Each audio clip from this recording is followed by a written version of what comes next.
Cool. Look, let's be clear. I'm absolutely not anti-American. One of the most underrated countries in Africa that is absolutely gorgeous and quite affordable is Madagascar. Yeah, I spent most of my 20s in Africa, so 4 years in South Africa and then 3 years in Ghana. I was just, 2 years after the whole Zimbabwe crash when they were printing, when they had like billion-dollar bills, stuff like that. You are about to embark on a journey, not just through space and time, but through the very fabric of human perception. Imagine a world where the familiar becomes strange, and the strange becomes familiar. A place where the boundaries of reality blur, and the only limit is your imagination. This is a voyage into the heart of the unknown, where every turn reveals a new perspective, and every story challenges what you thought you knew. Welcome to Bold Perceptions, where we explore the myriad ways people see the world and discover that sometimes the most extraordinary adventures lie just beyond the horizon of our own understanding. All right, back in Bold, another beautiful day in Medellin. Oh my gosh, I was lied to. Everyone said, oh, they hate the gringos now. It's a terrible city. It's overran. So I went to Bogota, I went to Cali, Santa Marta, Cartagena. And finally this year I said, no, I'm going to meet some people I met on Twitter, see if the hype is or the talking bad is really true or not. And so far, it's been amazing, my friend. The Wandering Investor. Oh my goodness. You were talking a little bit about Medellin, but you have a place here, no? Yeah. I bought a penthouse like a year or two ago in Laureles. I agree. On Twitter, people are all like, oh, Medellin is over, blah, blah, blah, blah. But it's just like objectively, it's 10, 15 people on Twitter that are saying this. The reality is that when people go to Medellin, they love it. So it's important not to fall down some Twitter rabbit hole, which happens to the best of us. Yeah, Laureles, or that's how you say it, Laureles? Laureles, yeah. That's where I'm at right now. Lovely, green, families walking around, bike lanes, felt no danger whatsoever. Cafes are amazing. I like this a lot. Now I can see the resentment because there's, that little group in Poblado that are a little wild, and there's a lot of let's just say for me, like the dating apps, the girls like, hey, mutual beneficios, and it was different than a lot of the rest of Colombia, so I can tell they've had some trouble with some gringos, but I've talked to like 10 Uber drivers that are speaking English to me, and they're like, no, everything is good. Like there's a couple gringos that were being naughty, but we like you guys. We want you to come, and it's great for business. Yeah, I went last time I was there. I just went to a barber shop for a haircut in Laureles, and I was chatting with a guy, and I asked him like, what percentage of your clients are gringos? He was like, oh, about 70%. Yeah. So, business is good. And I will say this one thing though too. So the main reason I came down here was to meet a couple of the Twitter guys on here. James, Freedom Files, the Medellin Unmapped. There's a lot down in Medellin, and the networking is great here, dude. Like I've met probably like 10 more gringos since then through other connects I've had here, and a lot of them are doing stuff. Some are, lost in the sauce, but there's some good people here, dude. It's not that bad at all. Yeah, that's why I bought a penthouse.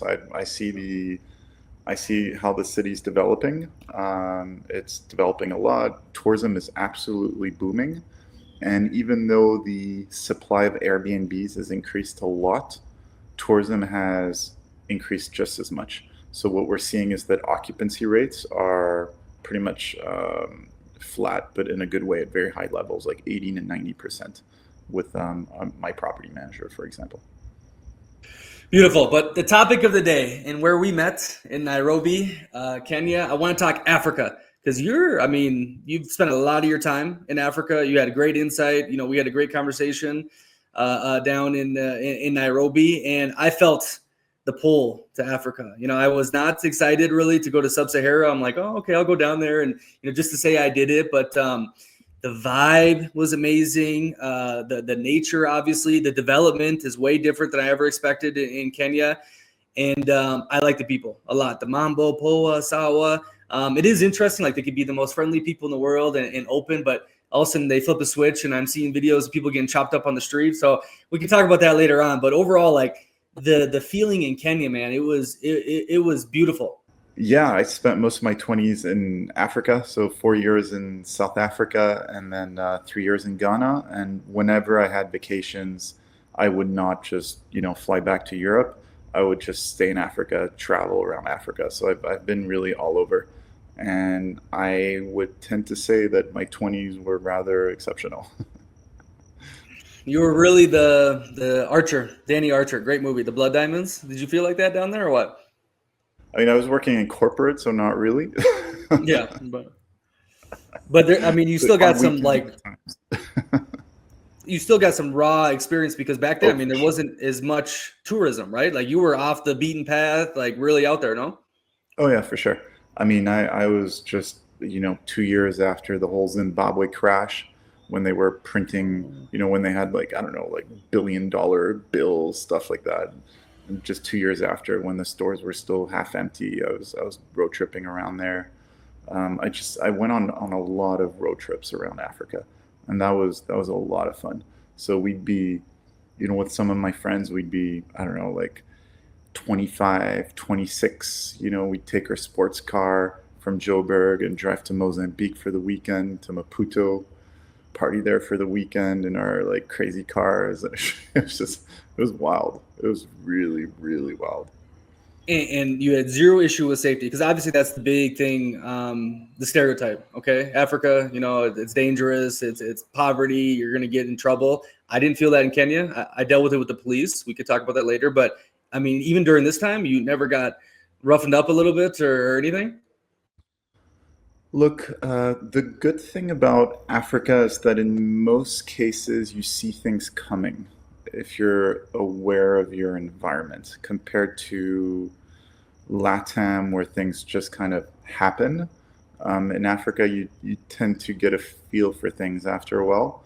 So I never really ended up in situations where I had major issues. And I put myself in the most um, with hindsight, potentially stupid situations. So I'd go to the most dangerous townships in South Africa on a Saturday night in my sports car with a fat watch and go to the clubs and everything you're not supposed to do as a white male. And I never had any significant issues. But in Kenya, I felt this too. It's like you can see it coming from a mile away. Unlike in Latin America, where boom, you could be on the street and a moto comes up to you, puts a gun to your head, boom, it's over. Like in Kenya, it's more. I don't know. I didn't feel in danger at all. It's just like you start getting really drunk or you put yourself in a wild position. The police were on me, and that's what I dealt with. You dealt with that a lot in Africa. Oh yeah, police constantly, constantly. I mean, that's just a constant of Africa, just getting harassed by police. But after a while, you just don't want to be in a rush. And after a while, you figure how to work them, and it's fine. You just need to be calm, patient, right? You need to have to because they use time against you, so you need to be patient, calm, respectful, and then eventually things are almost always fine. I was the complete opposite of that. So we were, going from club to club. I was in an Uber, and the issue in Nairobi I had, there's a lot of body odor, right? So like my Uber driver, I'm like my friend, so I had to put the window down, get some fresh air. And we're turning the corner. We're in where did I say Kilimani area, Yeah. and there was a police guy in the street, and he saw me in the Uber, and they said, "Oh, pull over, Uber man, pull over." And the friend I was with is like, "Oh my God, they're gonna shake you down. Just don't do anything stupid. Just give them what they want." So he comes up there, "Give me your passport." I said, "Dude, I don't carry my passport at night when I'm drinking." He said, "We'll find a photo." And I'm like, "Damn, I had my burner phone on me, and so I didn't have my passport photo, but I had like an ID, I think." So I'm like, "Just take this." He's like, "No, I need my passport." And I'm drunk, okay? And sometimes I get a little attitude. I'm just like, "Dude, fuck you. I'll call the embassy. Like, stop playing this game. Like, I know what you're trying to get. I have no cash on me for bad. Yeah, The bad. worst thing you can do, start mentioning embassies, like it's just yeah, yeah. Yeah. So, but like I'm like I have no cash on me because I know stuff like this happens. I only have my card. Like, What do you want to do? What do you want to do? Oh, really, sir? Like I have it recorded too. He keeps talking, and then finally brings over his buddy. And he's like, "All right, get out of the car." And I'm like, fuck it, let's do it. So I get out of the car. They take me over, put me in cuffs, and I'm like, okay, they're gonna stop anytime soon. No, get in the car. I'm like, God damn it. So I'm in the car riding with 3 dudes with like, big guns, like, and they're just like, what they like in jail, right? They like the Mzungu, and you're going to go in there and there's a lot of HIV. And I'm like, yeah, fuck you. Like, I was talking all this crap. Like, I'm still like, dude, I'm going to get online with the embassy sooner than later and everything's going to be solved. Anyways, we keep driving around. That's the great thing about Latin America. Dogs barking. This is your neighborhood right here, Laurel's. But so we keep driving around. They're like, dude, just give us some cash. Like, come on, you help us out, friend, and we'll help you out. And I'm like, dude, I have no cash. I told you this. Okay, we're going to go to the ATM. I said, no, I have credit cards. Like, I'm not using my credit card to take out cash. Finally, after like 5 minutes of scare tactics, they're like, okay, sir, like, you're kind of funny and whatnot. Where do you want to go? I said, take me to this club. So they took me to the club. And I said, thank you. I said, give me a photo, though. I want one photo with the handcuffs. Come on, it'll be a great memory. And I walk into the club to meet my friend. She's like, how did you get out of that? I said, yeah, no, it's the Americano. It's crazy. But it's a tough life. Dealing with corrupt cops. I live good, Hakuna Matata, Kenya way. Be careful with the cops. I would not recommend that. I think I got really lucky. Yeah, when we were going on massive road trips, we'd always get stopped at almost every single roadblock. And especially in Southern Africa, there's a tradition. I mean, that, we had in Western, especially Americans, you had that 40 years ago, where you have a cooler box at the back of the car with cold beers. So we just go through roadblocks and just hand over 2-3 beers. And then we'd be fine, just proactively, just, hand in some beers for the boys. And then we just go through all the roadblocks this way. So you just need to, sometimes it would just be Coca-Cola, Often they preferred beers. We'd given them the choice. They'd always go for beers when there were beers. So you just, develop your methods. I think I told you about it, but I met some guy that's been living in Karen for some years, and he just basically said, Nick, the government doesn't pay the police guys. Like, it's better than, having to deal with bureaucracy and getting like a big ticket. Just give the guys some money and Hakuna Matata, move on. Like, he's had no issue. And I think you've talked about this on Twitter, the difference between like the first world and the third world when it comes to freedom and police and how things operate. And sometimes, especially if you got the money, it's better to live in that type of area, right? So, instead of having to going through the court process or doing this and just, you bribe a guy. But on the flip end, it's like when I was back in the USA for 2 weeks, I was doing the Christmas. I'm like, wow, it feels good to be back in a society again where, like, hey, if you actually speed, you're going to get in trouble, or, you can't create too much crime, besides in some areas where you can rob $900 worth of stuff and get off scotch-free. But, like, it was good, like, in the back of my head, like, wow, we're in a society that follows rules, and we have to do that, and, money doesn't just buy everything. What do you think about that first world, third world dichotomy? I would say that I'm more worried about my personal freedom in Western countries. I'm more worried about my judicial freedom, specifically in the U.S. I just feel that when you're in the U.S., just one wrong thing, or sometimes not even a wrong thing, just something, and then your life is over.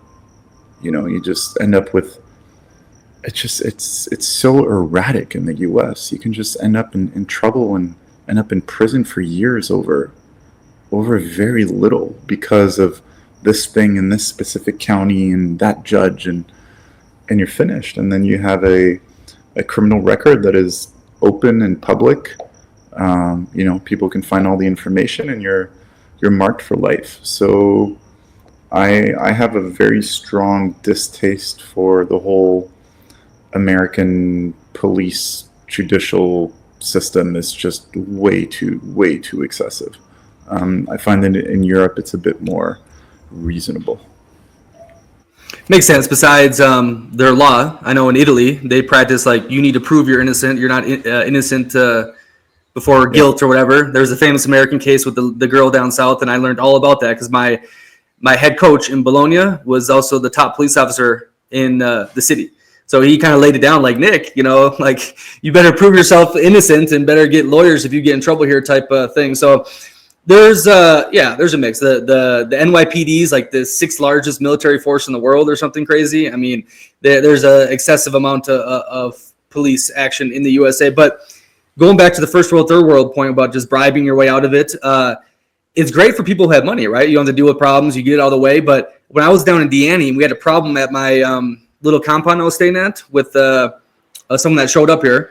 And there was a huge, crazy thing that happened. And then the people that were working there were like, Nick, you can't call the police. I'm like, why? Like this person is absolutely lunatic. You guys all see it. We have video proof.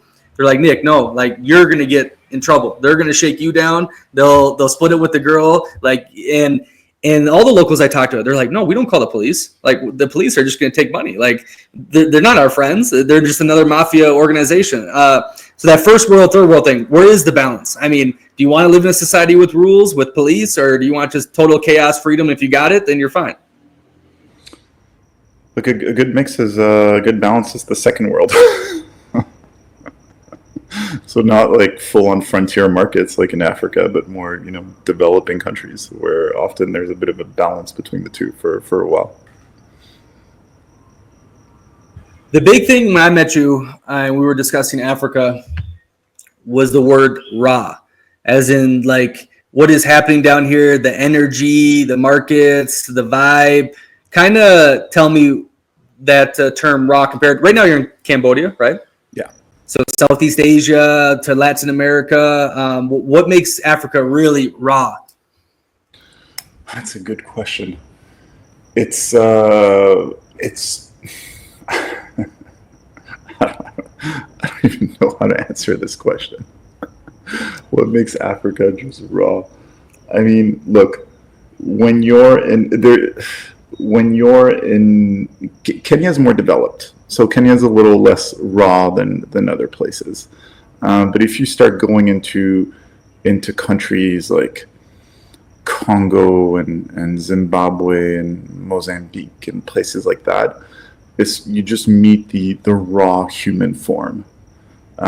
It's almost like government institutions are just meaningless. You're just dealing with humans all the time, just humans in all their flaws, like just raw human nature. I think I'd put it this way. Institutions are just so broken that they're meaningless. Because before I went to Kenya, and you said it's not even African raw, I said, okay, Latin America, or there's life before Brazil, life after, the way they make you feel alive here, it's, I'm going. But there is a certain feeling that is different coming to that feeling alive point in Africa than Latin America. And I'm trying to put my head on it, my finger on it. That's why I wanted to ask you that rawness, that feeling. But maybe it does have to do with like this, there is no big brother, there is nothing going on over here. It's just like day to day, tribal, eat food and move on type of atmosphere. But on the flip end, that's what shocked me about Nairobi. I'm like, oh my God, there's skyscrapers here. Oh, there's luxury restaurants. There's, because, the Western mindset is like, okay, Africa is slums, huts, tribes. But there is a lot of that. But the development of Africa, let's speak on that because, you're obviously a big proponent of it and investing in it. I think you bought 5 places in Nairobi? 3. The development is, you're a believer in it. You don't think it's going to shoot back down, or is there actually a future of Africa? Obviously, the population graph is showing that. There's definitely a future in Africa. It's just going to be volatile. That's it. It's Africa is never just full force ahead. It's always 2 steps ahead, 1 step back. So it's not like, China where there's effectively no step back. In Africa, there is always a step back. So people just need to take this into account. And the steps back are typically amplified. They're amplified by media because it makes for a good story. It's more exciting when you see massive protests in some African country and, 11 protesters getting gunned down by incompetent cops and stuff like that than the, 2 years of very strong economic growth. So there's an inherent bias that people have with regards to development in Africa, where people always they prefer to see the negative than the positive. And there's a lot of positive, especially when it comes to, I'd say, human capital. If you talk to the younger generation and you talk to, similar people 15 years ago, there's a big difference. The schools are getting better. There's a lot of improvements in most of Africa, not all of Africa, but in most of Africa, there's a lot of improvement in human resources.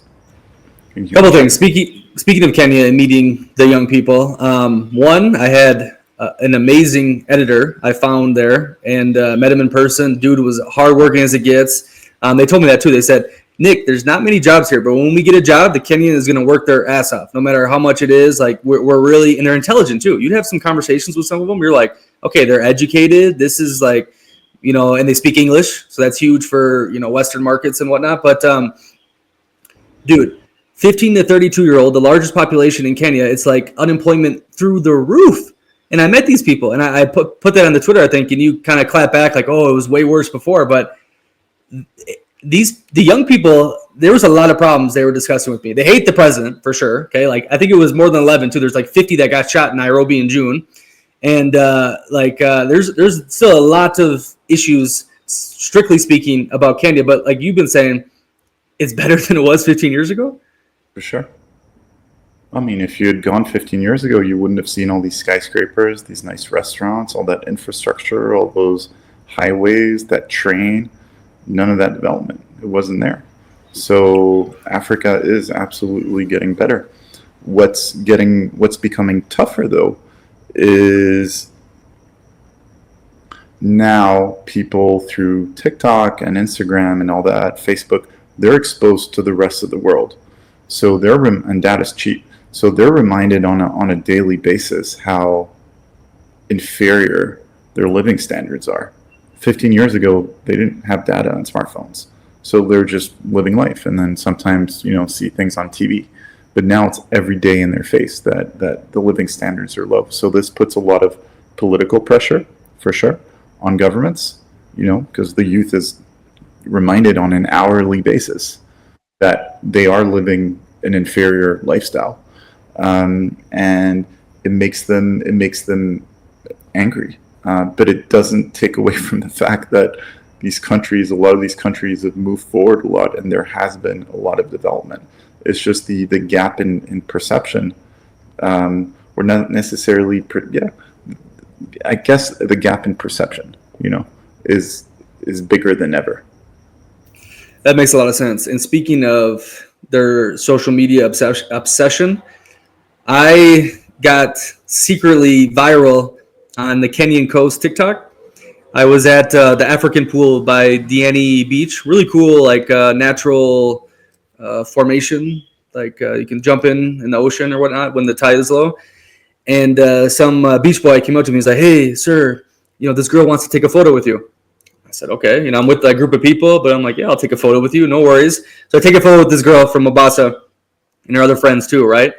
And like a week later, another friend of mine was like, oh, I didn't know you had a girlfriend. I said, what? That's news to me. I don't have a girlfriend. Really? Sends me this video, and it's the photo I took, and this girl did like a TikTok thing saying like till death do us apart, like we're together, right? And all these people are commenting on like, I want my Mzungu. Oh, this is so beautiful. How do I do it? And the TikTok and the social media is wild in Kenya too, especially relating to the Mzungu. Another topic I want to talk about, the white person. It's like Latin America is all about perception too. They love their social media, right? You have the girl that can sleep in a barrio, but she gets her hair, makeup, nails done. It's all about how you look, right? And in Kenya, I can see it now too. It's like they constantly post TikTok. I'm living this life, I'm doing that life, and it goes to your point where they're really trying to get into this whole world sphere of social media and comparing each other. Yeah. So yeah, people are unsatisfied for sure. I mean, look at our countries. The youth is also increasingly unsatisfied, but there it's different. It's because the youth knows that its lifestyle is inferior to the lifestyle that their parents had. We can't afford housing anymore, etc. Blah blah. And all these things get emphasized through social media. It's okay, going back to my different emphasis. my little TikTok thing. So going on that point about the Mzungu, okay, that is wild. I've been Latin America, I've been to Southeast Asia, I've dealt with the white skin, the gringo, the money, all that kind of stuff. But in Africa, and I did a couple podcasts with some people about like the mindset that on the coast, it's you're like a god, and it's like I talked to them like, okay, is this colonial mindset? Is this what is going on here? But they're like, no, it's you got the money. And if we see someone with a Mzungu, oh, she's rich, she's got it made, her life is going to be easy. But it felt like to me on the Kenyan coast specifically, that is the only way out for a lot of these people is with the white man's dollar. What is with the love of the Mzungu, not only Kenya but Africa? I mean, I thought black people hate white people, or the racism is at an all-time high now, but they love white people down there. There's a bit of everything. Look, you can, and I'm not saying that's the case, but you can hate someone but love his money. They can be two very different topics and feelings that are not mutually exclusive. So do you think it's based off any sort of like historical, okay, hey, you're inferior to the white man, or is it just basically on the money issue? Because obviously we see what's happening in South Africa, right? We see Rhodesia, Zimbabwe, all the civil wars, all those different things. Is there any sort of like colonial engraved mindset, or is it strictly they're going to get me out of poverty? Look, I don't want to go into this topic in detail. To be completely frank with you, there's a lot of different factors and dynamics going on. It's quite complex. Quite complex. Gotcha. Okay. So besides Kenya that you just invested in, what other places are in the up and coming down in Africa, not only for investing, but traveling, having a good time? Hakuna Matata. One of the most underrated countries in Africa that is absolutely gorgeous and quite affordable is Madagascar. It is just so unique from a tourism point of view in terms of like all the animals, and even you just from one area of the country to the next, like the forests and everything is different on Madagascar. It just had its own evolution over thousands of years, or I don't know how long, and everything is unique in Madagascar. Everything is unique, so it just makes for a fascinating trip. If you don't speak French, it's really hard because no one speaks English there. But in terms of a unique trip that very few English-speaking people, very few Anglophones go to, I rarely hear of Americans or Canadians going to Madagascar. That is absolutely worth it. Now, the only downside is each time I go to Madagascar, I fall sick. And I remember last time I was there, I just came back. I was just really sick. And I had the tropical disease center doctor come over to my apartment in Johannesburg. So, I mean, South Africa, tropical diseases, they have, it's one of the best, that and the Institut Pasteur in Paris are some of the best, where some of the best experts are for tropical diseases. And they did a whole bunch of tests on me, and then, everything came back negative. And the doctor was just like, look, Ladislas, when people come back from Madagascar, most of the time we have no clue what they have. It's like everything there is unique, not just fauna and flora, but, diseases as well. So, just stay in bed, rest, and if you start feeling worse, call us. That's it. So that's each time I come back from Madagascar, I'm sick. But the trip when I'm there is quite amazing. Before we move on to some of those other countries, I want to ask you about the potential in Africa. Speaking of diseases, this is a big point for people, okay? I was very worried about malaria hitting the coast. I took some of the pills, and then after like a couple of weeks, I said, okay, whatever. If I get it, I get it. HIV, a lot of different things. People, maybe in the Europe or USA, they're not used to those kind of things that go on down there.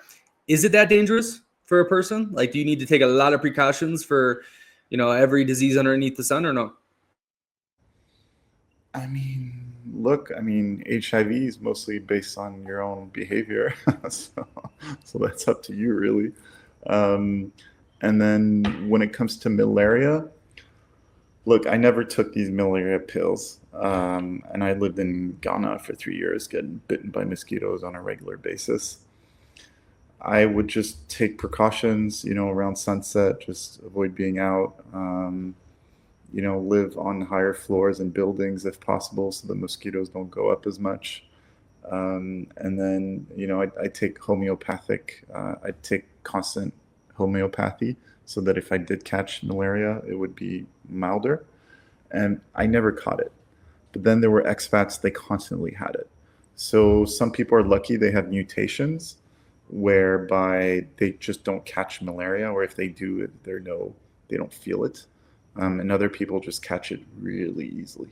So malaria is a tough one. It's hard to say. Like I never caught it, but I remember my father came to visit me in South Africa once, and we went on a road trip to Mozambique, and he caught it within a few days. And I got bitten as much as he did, nothing. And then Ghana for 3 years, nothing.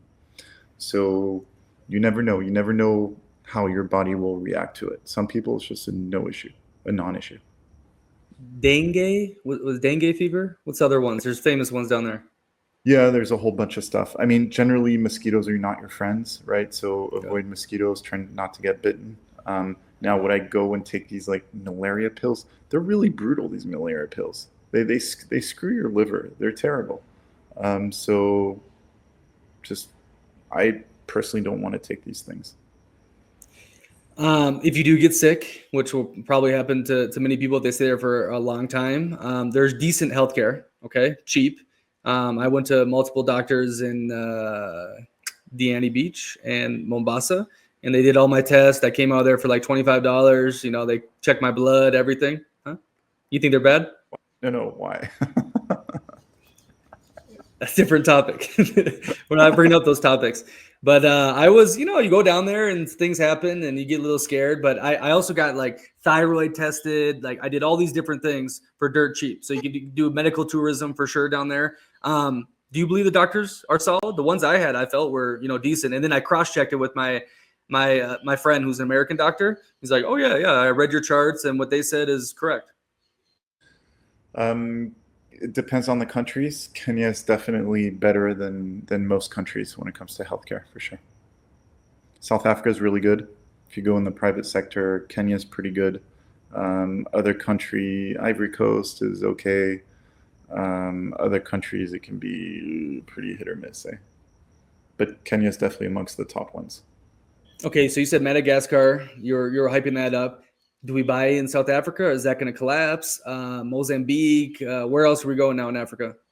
So South Africa, if you want to do Africa very light with amazing infrastructure and very affordable prices, even more so than in Kenya, South Africa is amazing because you can the infrastructure is first world. If you want to do safaris, it's way cheaper in South Africa than in Tanzania, for example, even than in Kenya in many respects, because you can just do it yourself with your own car. And the food is amazing, etc. Like South Africa is an amazing destination for traveling. It's more, I'd say, apart from Cape Town, it's more of a road trip destination. So if you're just backpacking without a car, you don't want to be taking public transport in South Africa. It's just outright dangerous. Let's just put it this way. South Africa is not a country where you take public transport. The rest of Africa, you can, in most cases, take public transport. I did a lot of backpacking around various African countries, taking all these buses and all that stuff, and, never had issues. But I would have not done this in South Africa for sure. So South Africa is up there in terms of risk. But if you just rent your own car, you're fine. So it's a different type of trip. This is an interesting point. When I was doing my little African research, I wanted to hit multiple countries, and then I fell in love with Kenya, so I just stayed there. But it's hard to travel, like country to country. Flights are like oddly expensive. I can fly from Kenya to South Africa the same price I could fly from Kenya to freaking Phuket. I mean, it was really interesting. Hotels. So I was looking in like Rhodesia and all these different places, and they're asking for like $100 a night for a shithole. I'm like, what? What is going on here? So it seems like a lot of the tourism industry is centered in certain countries only, right? And the rest is you got to have a lot of money or you got to like really rough it. Yeah. Africa's just not competitive. There are too many tariffs. There's too much corruption. The infrastructure is really bad. Often there's not enough competition in these markets, so there's a lot of price gouging. So yeah, like the result is that in most cases, traveling in Africa is very expensive, except in the economies that are more open, like Kenya, like South Africa, where it's, generally speaking, quite affordable. But yeah, unfortunately, it can be quite expensive. I'd add another country that's really nice for traveling. That one's pretty affordable. Malawi. Malawi is no one ever goes to Malawi, but it's gorgeous. They have this beautiful lake. Absolutely gorgeous little country, very friendly people, very safe. No one goes there, but totally worth a trip. Again, problem flying there is expensive because there's no competition, there's not enough volume, this that, and when you have governments that are extremely weak when it comes to tax collection, the easiest taxes to collect are customs and duties and stuff like that, right? It's easier to control your borders than to try to get everyone to pay income tax. So that's the unfortunate reality of the situation. Okay, East Africa, West Africa, South Africa. Can you kind of give me some generalizations on the people and what they're about? Because a lot of people think, okay, Africa, Sub-Sahara, it's all the same people. They look alike. They're, the same, whatever. But it's vastly different. Even in Kenya, there's like 40 some tribes, and they had a lot of feuds fighting each other. And I met the ones from Lake Victoria and the ones from Masai, and they're different people, kind of give me some generalizations on what you're getting into: East Africa, West Africa, South. Cool. So Southern Africa is the one that is, I'd say, the most developed in terms of region, in terms of infrastructure, and where most countries have a white minority. So as a white person, it's just easier to travel around that part of the world. You can go places like Botswana and Namibia and Eswatini and Lesotho, South Africa, all that. They all have like white minorities with local passports and all that. So it's just, you're less of a novelty, and the infrastructure is quite good. So those are countries you just rent a car, you drive around. East Africa is Africa light in many ways, so it's very African. You have minorities, but less. Indian minorities, you have some whites in Kenya, but it's still very much Africa, but it's Africa light, I'd say, in the sense that it's safe, it's easy to get around, there are decent food options, there's imported stuff, there's a lot of NGOs and this Ubers, Globos. Yeah, things just kind of work. So East Africa is Africa light. If you want like real Africa without going into Southern Africa, which is a different vibe, East Africa is the most obvious destination. Then you have the Horn of Africa, which is more like Somalia, Ethiopia, Gibraltar, all that. Look, Ethiopia is just its own world. It's the only African country that was never colonized, which they're very proud of. They have been Christian for almost 2,000 years. Italians were in their heart, Ethiopia. They invaded, but they never colonized. There was like an actual war. They invaded, and then they left. So different. And then they have their own unique culture. I mean, they've had Ethiopian Orthodoxy for a very long time. It's not Christianity that was imported from Western countries. They have their own branch of Christianity. They have their own branch of Judaism. They have Islam. It's just a very interesting and unique country where you just that's unlike every other country in Africa. Is it easy to travel? Right now, it's a little iffy because there's kind of civil wars in different parts of the country. I mean, it's a massive country. You can still travel. You just need to choose the places. But that is a unique kind of vibe onto its own. Then you have West Africa.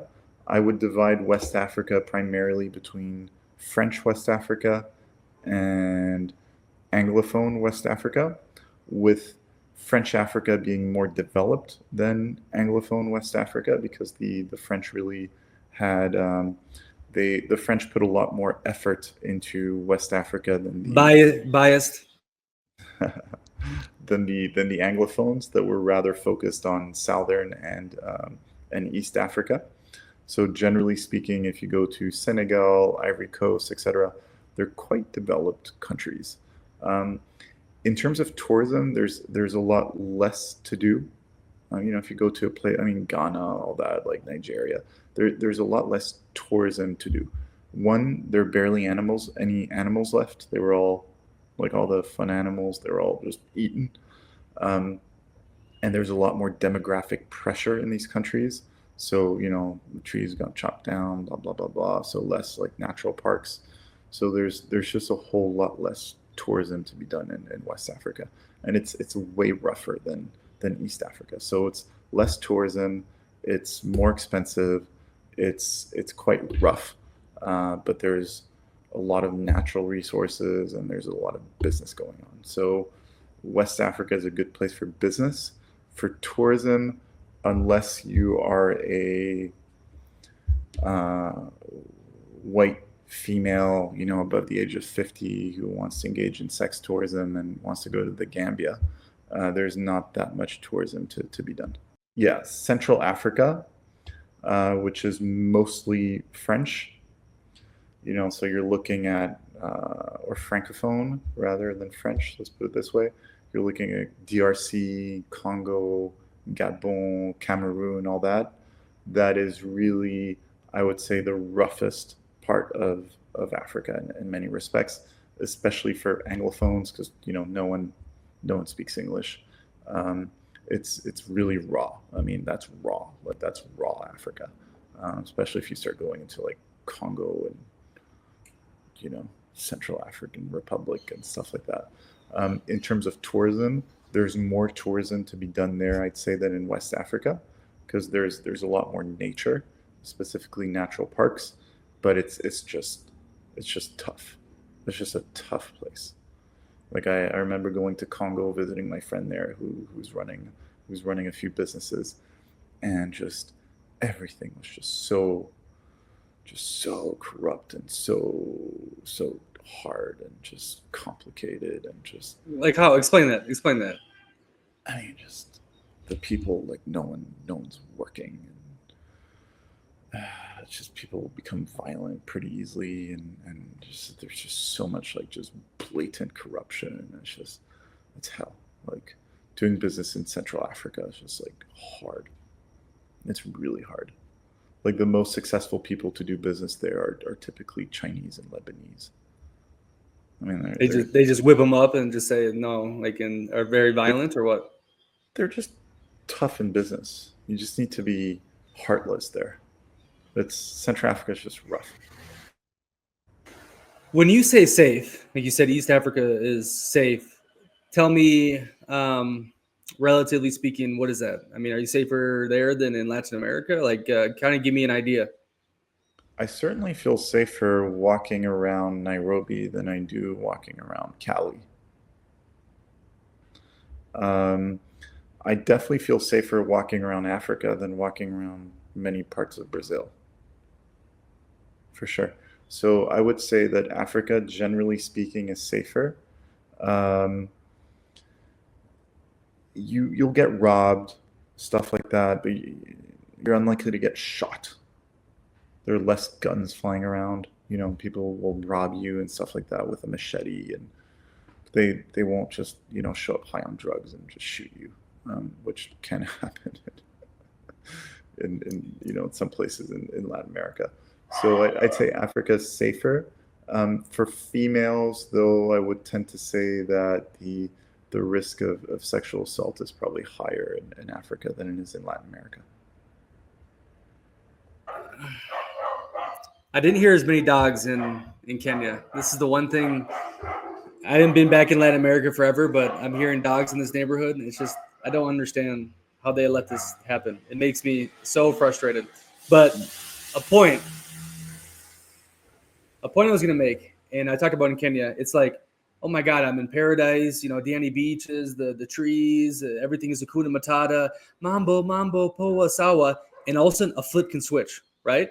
But in Latin America, it always seems like, okay, I'm on edge. Yeah, it's beautiful. I see this Brazilian beach, but then I see a favela nearby it, and I'm always in the back of my head. In Kenya, I felt like, oh, I can let that switch just chill for a little bit, you know?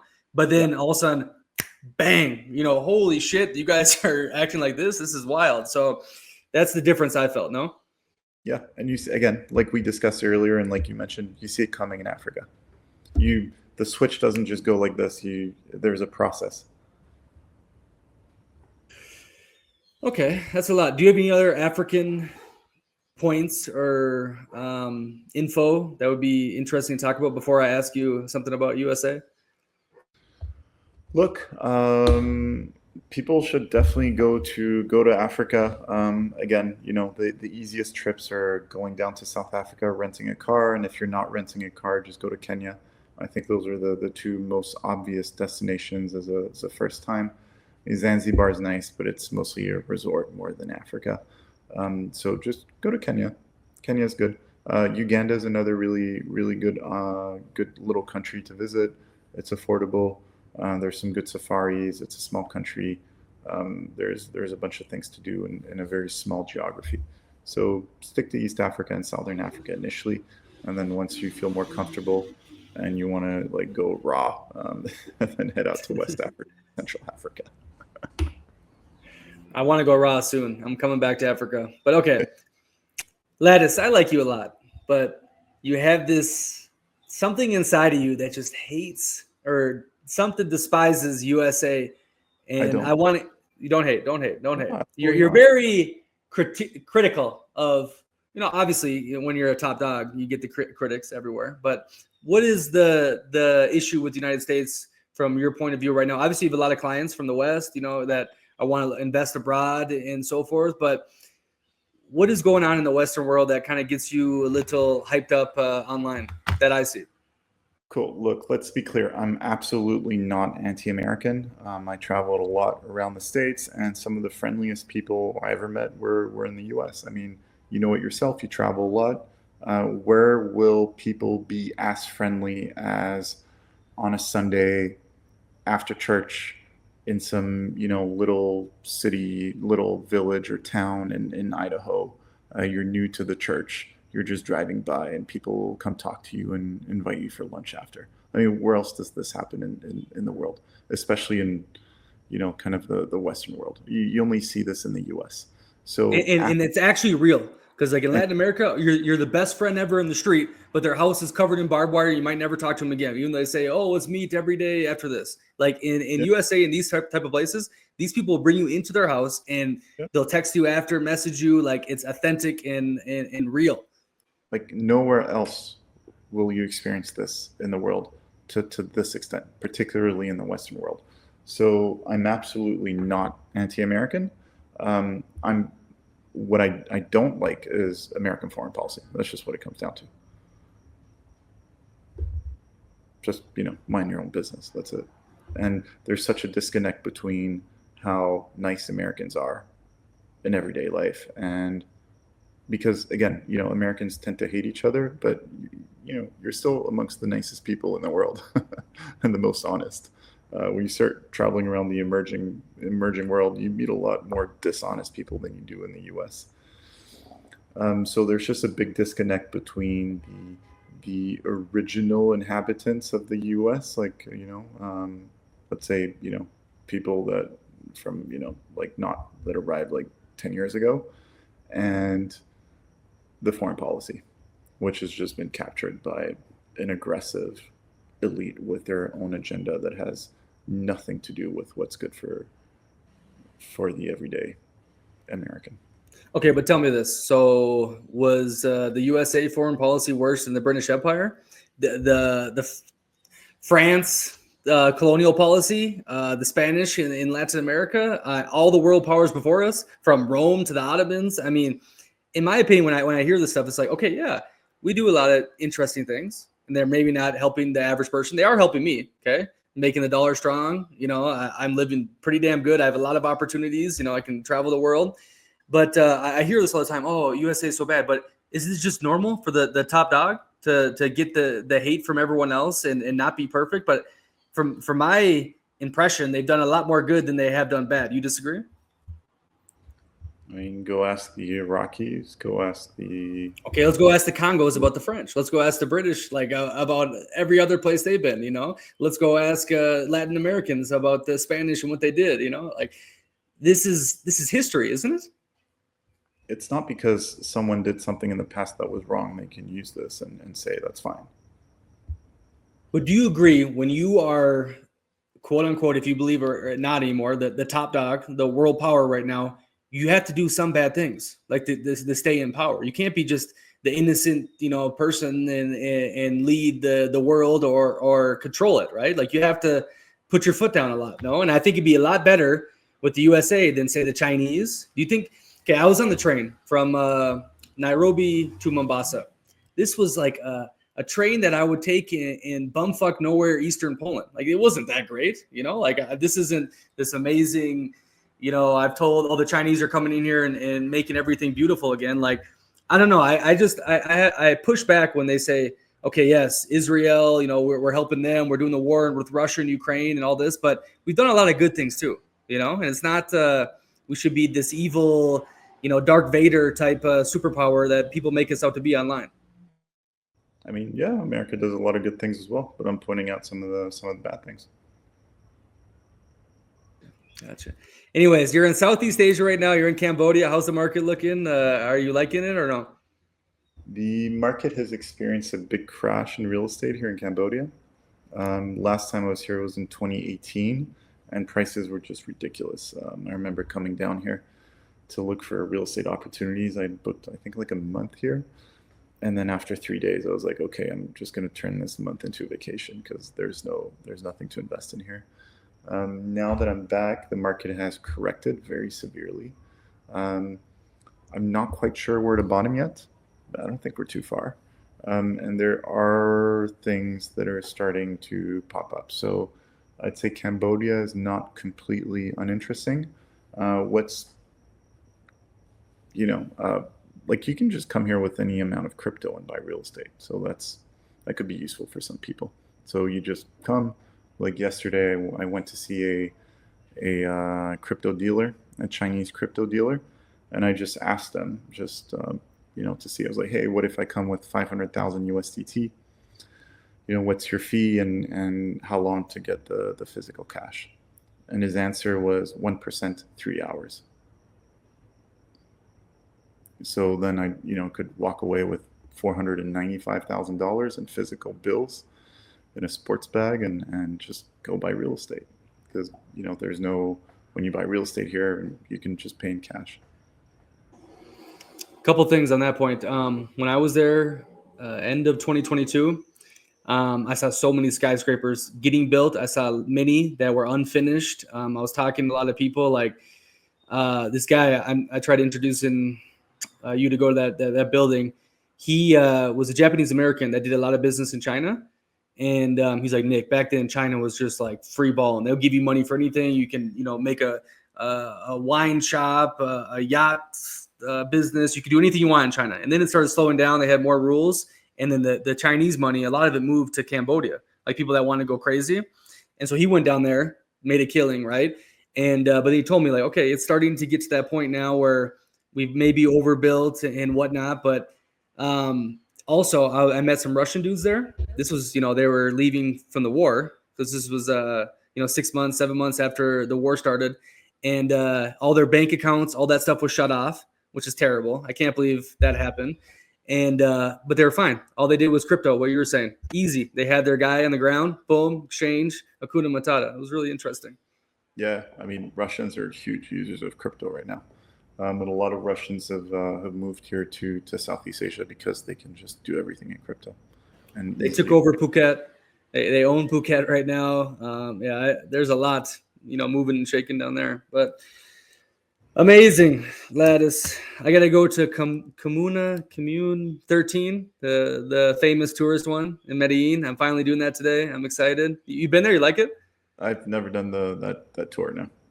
You're not a slum guy. I thought you were. Oh, that was back in the day in Africa. You do the crazy stuff. I mean, if I do the slum guy, it's not on a tour. Yeah, the real thing. I'm not doing a tour. I'm going with the little someone that's from there, so All right. it'll be fun. But anybody. So what exactly do you do again? You're helping. You have a YouTube channel that talks about foreign real estate sovereignty. Kind of how can you help people? So we help people invest in international real estate, open offshore bank accounts, obtain second residencies, so Plan B residencies, acquire second citizenships, etc. So I have a YouTube channel, The Wandering Investor, as well as a free mailing list, Notes from the Road, and I'm sure you'll add a link below, and you can sign up and follow and get all that information as I travel around the world.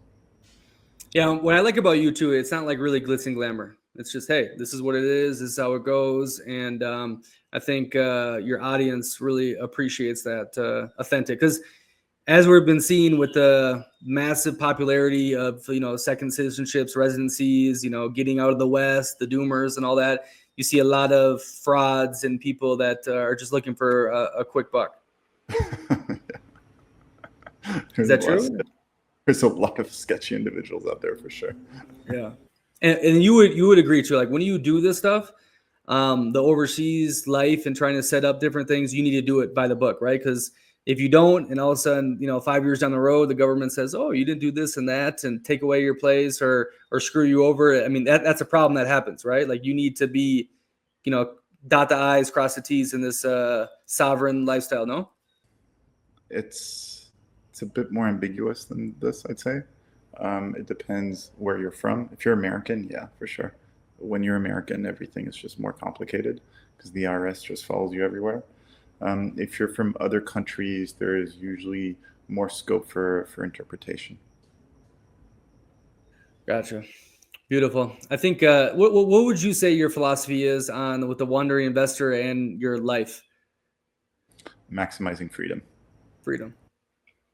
Good. Awesome. Amazing. It's great to see you again, my friend, and everyone else. Live bold.